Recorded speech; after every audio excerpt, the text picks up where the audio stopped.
Faith, une histoire de foi.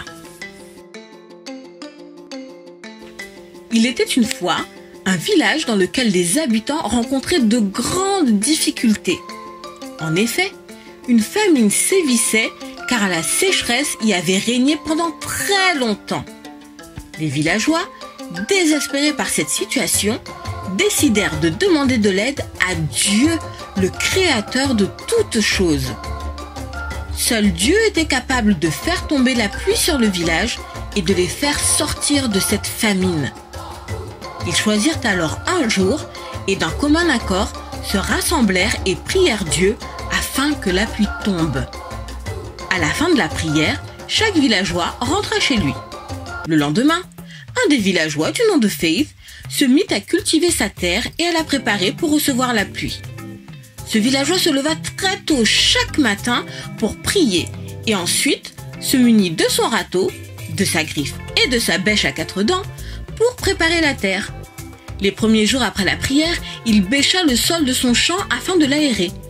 Puis les jours suivants, il griffait le sol afin d'enlever les mauvaises herbes ainsi que les petites racines mortes. Enfin, à l'aide de son râteau, il nettoya tout son champ. Pendant ce temps, les autres villageois se moquaient de lui. Ils lui disaient des propos comme « Mais Faith, mais tu perds ton temps. Nous préférons attendre de voir arriver la pluie. » Ils disaient cela parce qu'ils avaient perdu tout espoir de voir tomber la pluie malgré leurs prières. Mais Faith ne se laissa pas décourager.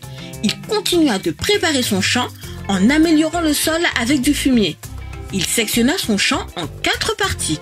Puis, mit sur la première partie des graines de maïs, sur la deuxième des graines de tomates, sur la troisième des graines de haricots et sur la quatrième des graines de riz. Voilà, maintenant le champ de Faith prêt. Il ne manquait plus que la pluie pour que ces graines puissent pousser.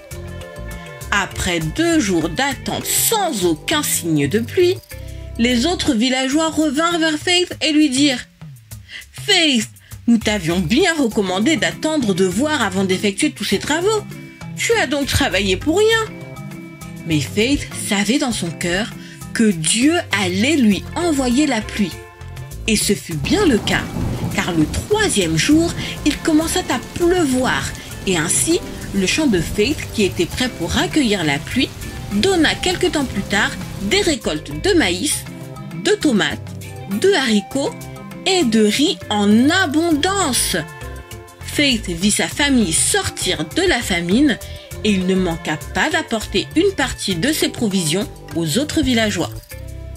Grâce à la foi que Faith avait manifestée, les autres villageois se mirent à croire et à voir leurs prières exaucées.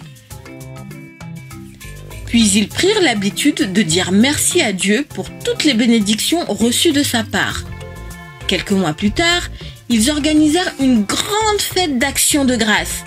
Et durant cette fête, ils décidèrent de nommer le village du nom de Faith, pour ne jamais oublier de croire en la promesse de Dieu. As-tu retenu la leçon que nous enseigne Faith? Après avoir prié selon la volonté de Dieu, il faut croire que Dieu interviendra et poser des actes pour rendre active la foi et rendre grâce en toutes choses. Notre foi aux promesses de Dieu encourage nos amis et nos proches à croire également. Les versets que nous allons retenir sont Marc au chapitre 11, verset 24. C'est pourquoi je vous dis, tout ce que vous demanderez en priant, croyez que vous l'avez reçu et vous le verrez s'accomplir.